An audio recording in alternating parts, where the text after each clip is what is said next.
Today on the newscast, the skies above Damascus lit up late last night with a major Israeli airstrike against Iranian targets. Plus, the Israel Defense Forces conducting another major military drill along that Lebanon border, preparing for Hezbollah. Get all the breaking details coming up.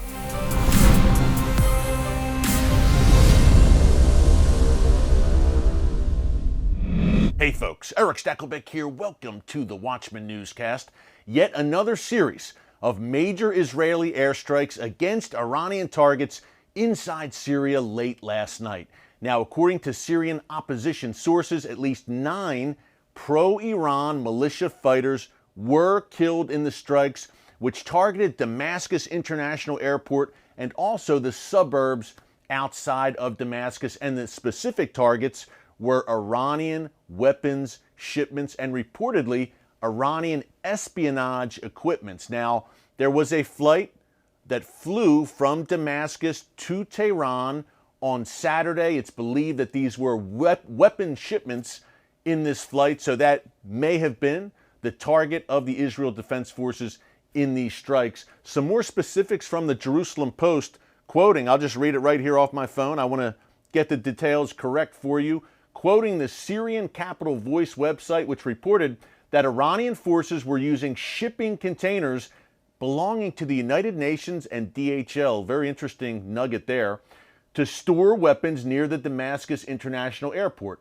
According to the report in the Syrian Capital Voice, weapons are stored in the containers for a few days after arriving in Syria before being transferred to other locations. There are over 25 containers being used by Iran to store weapons near the airport. Were these containers the target of these IDF strikes last night, late last night, overnight? Very good question. Damascus International Airport, folks, has been a continuous target for the IDF because of what we just talked about, right? These continued weapons shipments coming from Tehran, the Iranian capital, to Damascus, the Syrian capital, and then they are passed off, these shipments, into the hands of Hezbollah in southern Lebanon and in Syria, and into the hands of these various pro-Iran terror militias which are operating in Syria right near Israel's border. So Israel is taking preemptive action with these strikes. Last night's strikes were the 6th in the past 2 months alone. We've been documenting all of these major strikes, these wars and rumors of wars that are unfolding right now. We've been documenting them for you here on a practically daily basis at the Watchman Newscast. Just check out our archives and you will see these strikes by the IDF. And by the way, the Israel Defense Forces never claims credit or responsibility for these strikes. Very rarely do they claim responsibility, and they did not last night. They had no comment. But these strikes against Iranian assets have taken place really across a broad range of Syria, southern Syria, western Syria, near the Golan Heights, and in eastern Syria, which brings up a very interesting point. The strikes overnight followed strikes last Thursday. I believe that was February 10th. Also, these were not late-night strikes. These were rare daylight strikes on Thursday, February 10th, in eastern Syria, right along that Syria-Iraq border. Interesting nugget to mention about that strike last Thursday, February 10th, that daylight strike, again, very rare. This strike was apparently carried out against an Iranian weapons convoy, once again crossing from Iraq into Syria, by drones.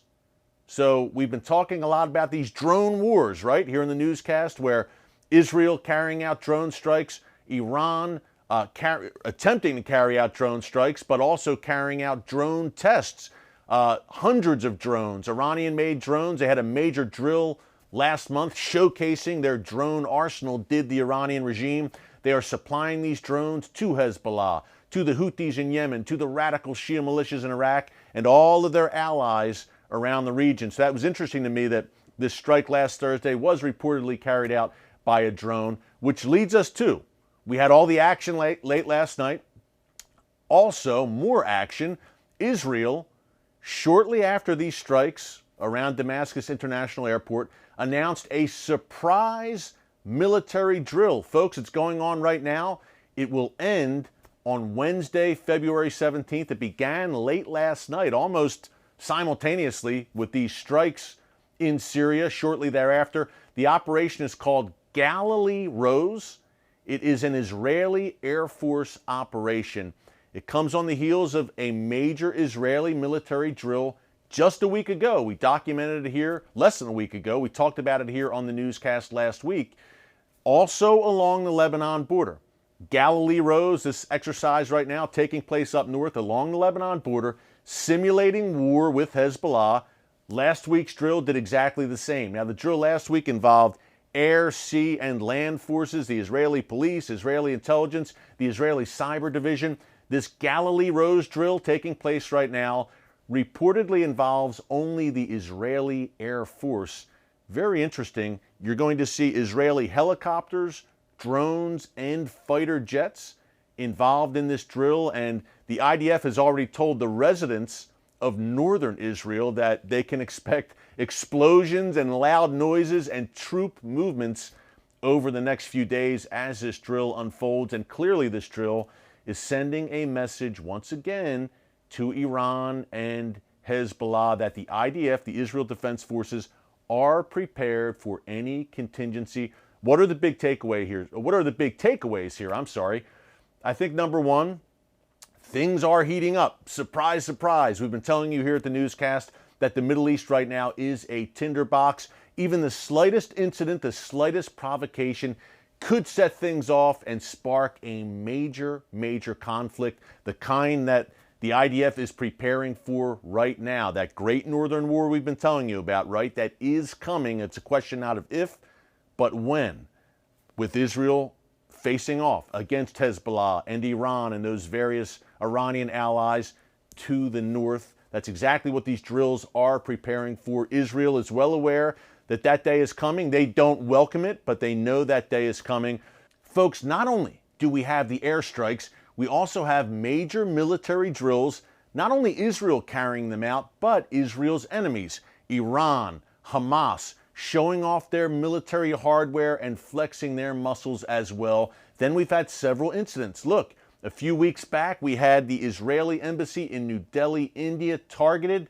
Thankfully, no one was injured. Iran's fingerprints were probably on that. We also have reports of Iran scouting out the Israeli and UAE embassies in Ethiopia. Why would they target these embassies around the world? Simple. They are looking for revenge for the death of their nuclear weapons mastermind, Mohsen Fakhrizadeh. They blame Israel for his death, and they are seeking revenge, not only for Fakhrizadeh, but also still for Qasem Soleimani, the terror master who was taken out early last year. So that has ratcheted everything up to a new level. The Biden administration looking to re-enter the Iran nuclear deal, which would be a disaster. And the Israeli Defense Forces Chief of Staff, just 2 weeks ago, Aviv Kohavi, saying, don't do it, telling the Biden administration, don't do it. Oh, and by the way, we are drawing up plans this year for a possible military strike against Iran's nuclear weapons facilities. So all of this is going on, folks, and it's hard to keep track. There's so much happening, but that's why we do what we do here at the Watchman Newscast.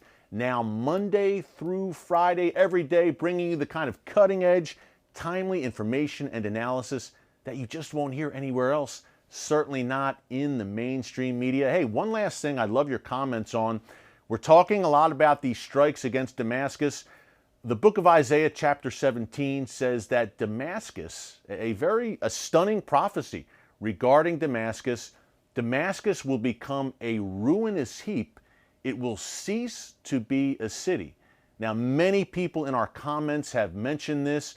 Damascus, to my knowledge, has never been completely destroyed. Even the Mongols, who were vicious destroyers, did not raze Damascus to the ground. It's just about the world's oldest inhabited city, continuously inhabited, going back thousands of years. But Isaiah 17 seems to predict a quite different outcome. What do you think? I'd love to hear from you in the comments. Hey, stay tuned tomorrow for more from the Watchman Newscast. Until next time, God bless you. And remember, never hold your peace. Hey everyone, thanks for checking out the Watchman Newscast. If you enjoyed this episode and want to see more, make sure you go ahead and hit the like button, click subscribe, and tap the bell icon to turn on notifications for new Watchman Newscast episodes every weekday.